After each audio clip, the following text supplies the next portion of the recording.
En Côte d'Ivoire, peut-on encore gagner une élection sans argent ? Pour certains, le débat est clos, ce n'est pas le cœur des populations qui décide, mais le portefeuille. Pour d'autres, l'histoire récente prouve exactement le contraire. Dans ce débat sans langue de bois, analystes et acteurs politiques s'affrontent sur une question qui dérange. L'argent fait-il vraiment gagner les élections ? Et selon vous, quels seront les points chauds?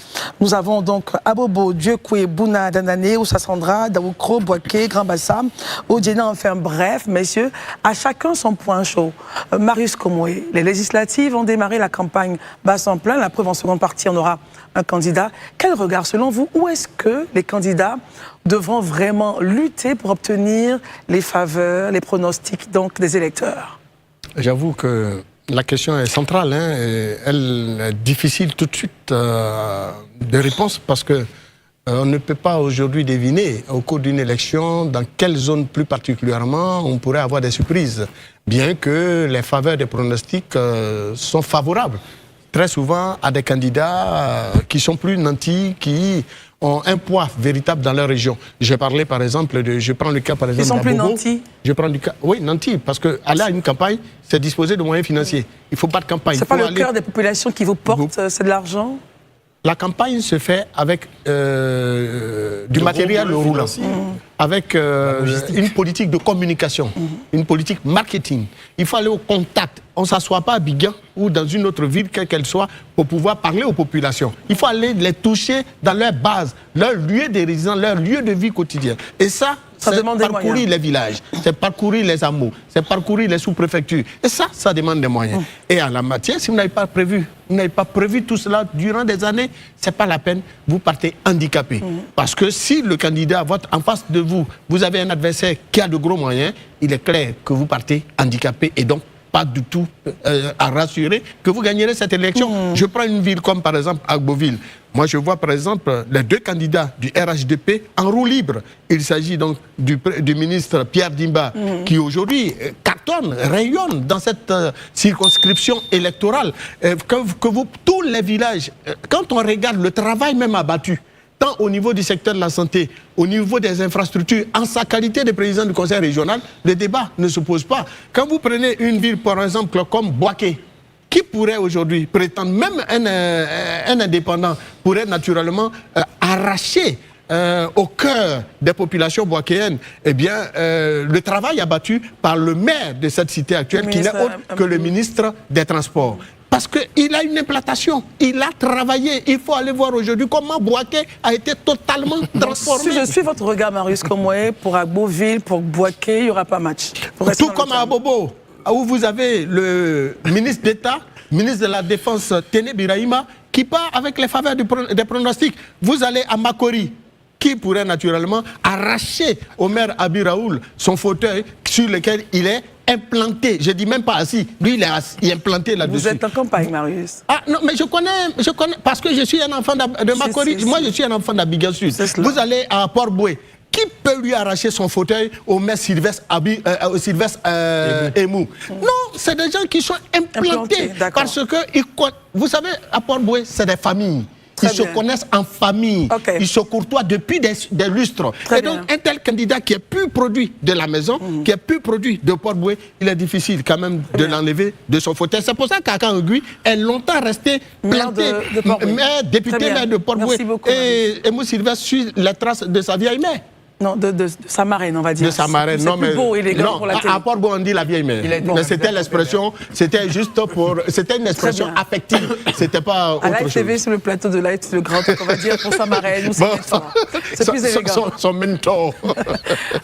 Gandiko, est-ce que vous êtes d'accord avec Marius qui estime qu'il y a des clous qui sont inamovibles à cause justement du travail abattu? Vous pensez qu'une élection a toujours comme un match un côté surprenant? Arnaud? Non, je suis pas d'accord avec Marius Komoué, en fait, sur cet fait. Et pour déjà même le contredire, je vais lui donner un seul élément. Allez-y. En son temps, le ministre Amon Tanou, qui était du gouvernement, juste à l'ascension du parti au pouvoir, a été candidat à Boisseau. Il a perdu les élections.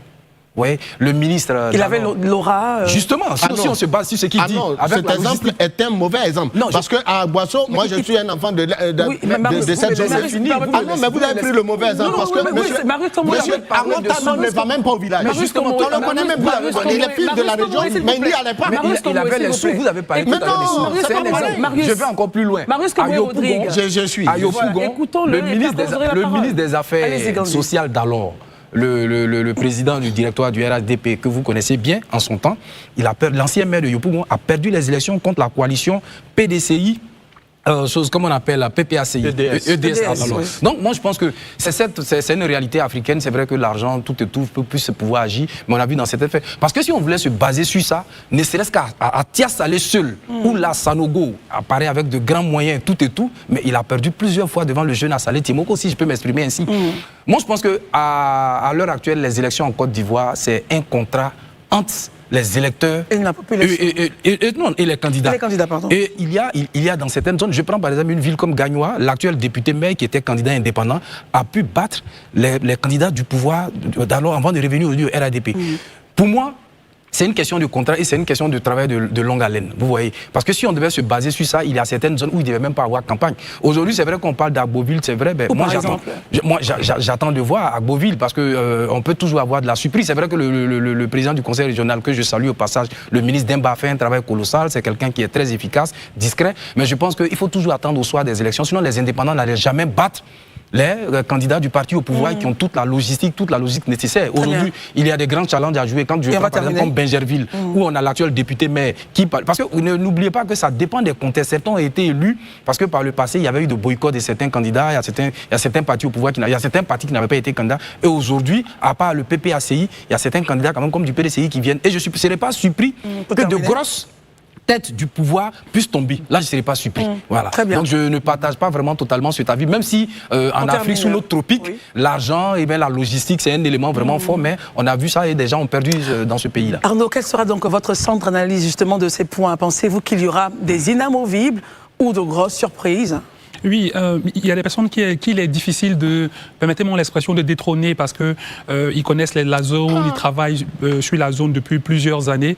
Mais personnellement, il y a des zones pour moi d'attention, notamment déjà à Divo.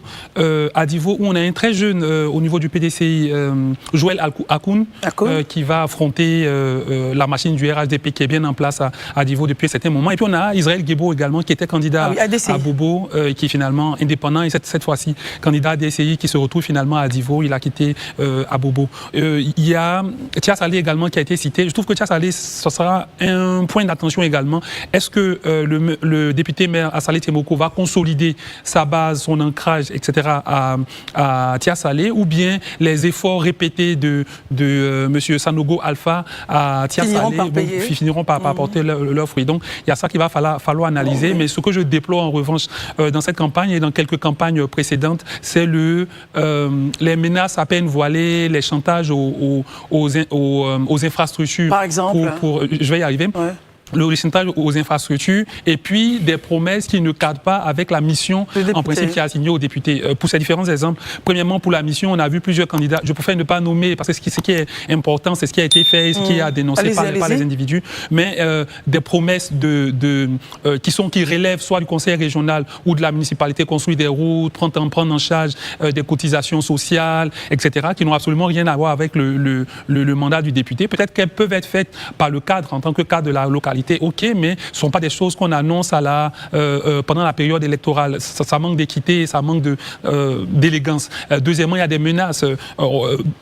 Vous devez voter le candidat qui est envoyé par le président de la République, sinon il y aura telle représailles. On se souvient des propos, si vous faites 10%, si les indépendants font 10%, la zone sera considérée comme une zone indépendante. Et donc, voilà. Donc je trouve que ce sont des menaces, des chantages qui n'ont absolument pas leur place en politique. Pour ces candidats du parti au pouvoir qui le font, le parti au pouvoir a suffisamment d'arguments à présenter aux populations au-delà des menaces, de l'intimidation, etc. Et pour l'ensemble des candidats en général, que l'on s'imprègne bien du rôle du député. Et je constate que le discours sur en tant que député, je ferai des routes, etc., il s'amoindrit, mais les candidats trouvent d'autres parades. Ils disent, bon, je suis député, c'est pas mon rôle, mais je vais faire du lobbying pour que vous ayez de l'eau, etc. Ça revient quasiment à la même chose. Donc, pour moi, il faut sortir de ça. Parlons aux populations, expliquons-leur le rôle du député et puis tentons de leur convaincre avec ça. Très bien. Docteur Barry?